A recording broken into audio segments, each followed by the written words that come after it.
What up, dudes? It's Gaz, and welcome back to the Warframe video. So, feeling a lot better today. Definitely be streaming tonight, grinding out some missions and all that. But I want to get a guide out about missions, about which missions I prioritize whenever I sign on to play Warframe each day, and why I do this, and just give you basically an overview of how I play Warframe nowadays in 2023 as an LR3 player that has literally everything, but just likes grinding plat for fun.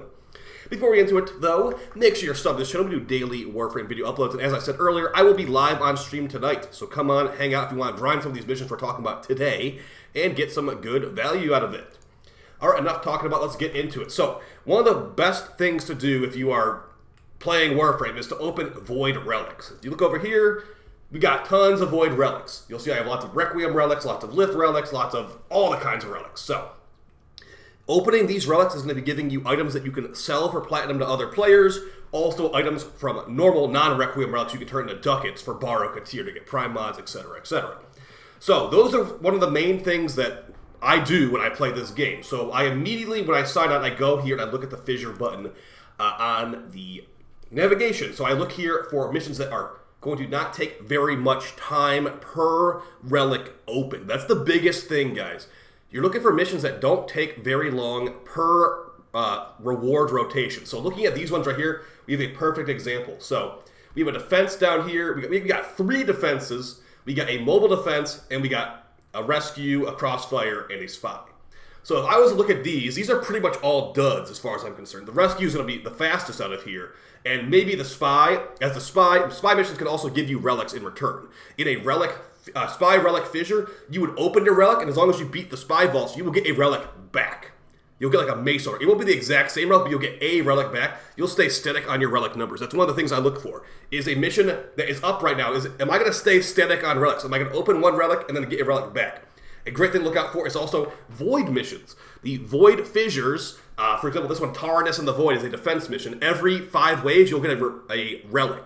And you'll also open a relic as you're doing a fissure mission. So that's great for staying static on relics while also opening relics and getting prime parts to move along. So, but as I said, these are mostly duds. I guess Hydron will be okay, but we're going to look on the Steel Path, actually. So once you've unlocked the Steel Path, not only do you get access to like an extra version of missions, you get access to different types of fissures too. So we got like 3 defense missions right here, nothing I really want to run. You toggle it to the Steel Path, and look, now the missions are different. And we've actually got good ones. So I'm going to go over some of the missions I like to run, and we'll show. We have some perfect examples right here. Okay, so for those Requiem relics to open up for, Requiem mods and Kuva and things like that, I like to run Pago, I believe it's pronounced, on the Kuva Fortress. This is a spy mission, like I said earlier. So what we're doing is we're opening our Requiem relic, and if we beat the spy vaults, we will get a Mesa relic back. So I'm turning all these Requiem relics into Mesa relics while also opening these relics and getting valuable parts out of them, or rather valuable mods out of them I can sell to other players for platinum. That's one thing you can do, and the reason I chose this is, as I said earlier, we're looking for missions that go as fast as possible. So, we got this one right here. Some of the quickest runs we've done under 3 minutes, completing this on the Steel Path. Also, since we're on the Steel Path, opening 1 relic will give us 1 Steel Essence too. So that adds up over time, gives you more Kuva, gives you more, etc., etc. So yeah, that's one of the best ones to run for Requiem I like to run. We've also got Dakata, which is Exterminate. You would think the Exterminate would be faster than the Spy, and it can be, but there's a lot of enemies that spawn. It's a very maze-like tile, so I'd say only do this if you have, extremely powerful Kuva Brahmas and Ogresses and Zars, and things of that nature. Additionally, more Requiem options. We got Disruption here.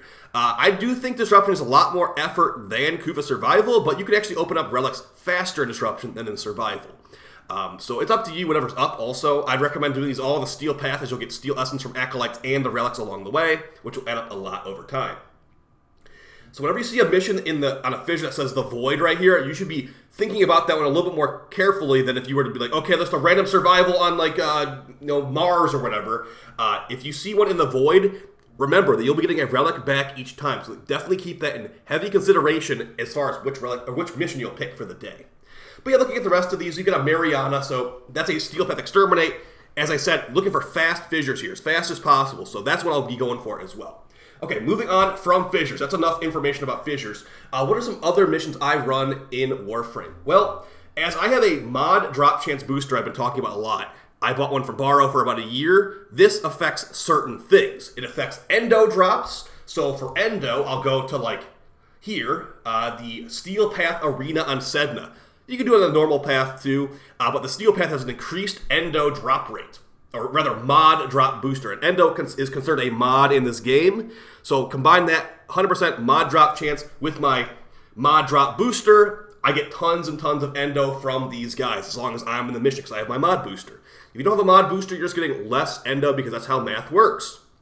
Now, because of that mod booster, I'm also running another type of mission on Zeramon called Void Cascade. I'll also do this in the Steel Path as well because of that mod booster we were just talking about. The enemies in this mission can drop special arcanes such as Molt Augmented, Molt Reconstruct, Cascadia Flare, blah, blah, blah. The arcane drops from those enemies, the Thrax, are affected by the mod drop booster. And that's very good, as these arcanes are very powerful. Molt Augmented is heavily sought after, and Cascadia Flare is used in lots of builds too. So this is another place I go to. So for the purposes of mod drop booster, making the most out of it, those are the two missions I usually go for.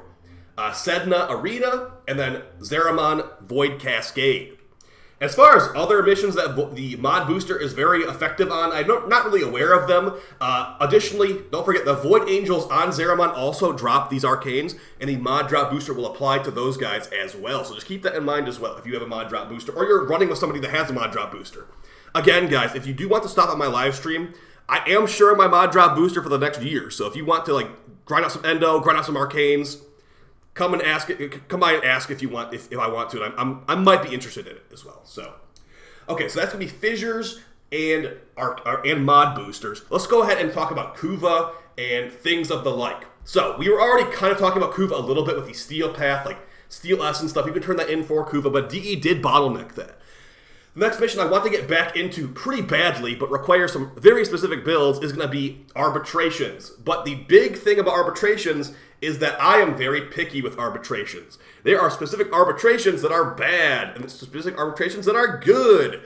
And it's going to really come down to what tile does this arbitration spawn on. You want the smallest tile possible, and you want the highest kill flow possible.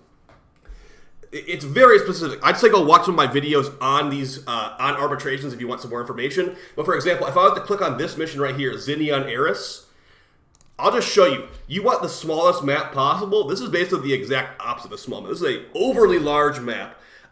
And you want to be, the reason you want such a small map is because killing the arbitration drones can drop Vitus Essence. And the more Vitus Essence you get, the more Kuva you'll get, because you can turn in this Vitus Essence for Kuva. But if you look at this map, there is no way you're covering the map in depth the entire time. So you need to really get used to learning which map is which for these arbitrations. You don't want a gigantic map like this at all. You want you want like a Hydron map, basically, where you can see the entire map just from the middle of the area, and you can cover the entire area in Ogress Fire Death. So that's one thing. I do want to get into arbitrations more because they're good for Endo and for Kuva. But you have to be relatively picky if you actually want to have good return on your time investment. So I would not want to run this one, for example. And this rotates every hour. So basically, if the new arbi that comes out the next hour is still a bad one, you're out of luck on arbis. You have to go run something else, unfortunately. So that's I want to run more, but it just comes down to RNG. Is it going to be another interception on Zinni? Or is it going to be a really good one like Odin on Mercury? Or, some of the other good defense ones. Or Odin's actually an interception, but you know what I mean. So those are the things I usually do. I do Relic opening, I do Endo, I do Kuva. Now there is Kuva Survival as well, as I stated earlier. This could be another good way to open up Requiem Relics, but I only do the Fissure version, unfortunately. And again, that is RNG. The big thing about this game is RNG on the missions. Not every mission type is available all the time. As you can see right here, there's a spy mission fissure, but there's not a Kuva Survival fissure. So if I was in a mood to play Kuva Survival, I'd have to just be like, oh, I really hope it appears today during my gameplay session, or I'm just out of luck. That's a problem I've always had with Warframe, where the missions are RNG. Now, as far as some other mission types I like to run, I will run Syndicate missions every day. Well, not every day, but what I'll usually do is I'll look on these Syndicate missions right here for my Syndicates. I'll be like, okay, which ones are fast? I'll do the Exterminate, I'll do the Rescue, I'll do the Sabotage. I will not do the Defense, I will not do the Survival, and I will not do interceptions or whatever, because it's just not worth the time, honestly. So those are some of my main missions I play through, guys. Let me know what kind of missions you like to run through that might be more useful that I'm not actually talking about. Again, for Aya as well, if you're looking to farm Aya, there is definitely some Relic or some Aya farms on Daimos bounties you can do. There's also a very specifically min-max one on Plains bounties you can do, but it's a lot more RNG for that one as well. So, just an idea I had for a video today. I got lots of questions about like, hey, why are you not doing this arbitration? Or like, hey, do you want to do this survival fissure? And it's like, no, I don't really want to do that because when I play this game, I want it to be the most worth my time as possible. For example, I see this Axii, Kappa, Sedna Disruption on the Steel Path. That's another one. You can get static on relics. That gives you Axii relics back. You'd open Axii relics, you'd get Axii relics in return. That's things you should be looking out for, guys. All right, that's basically it for the video, though.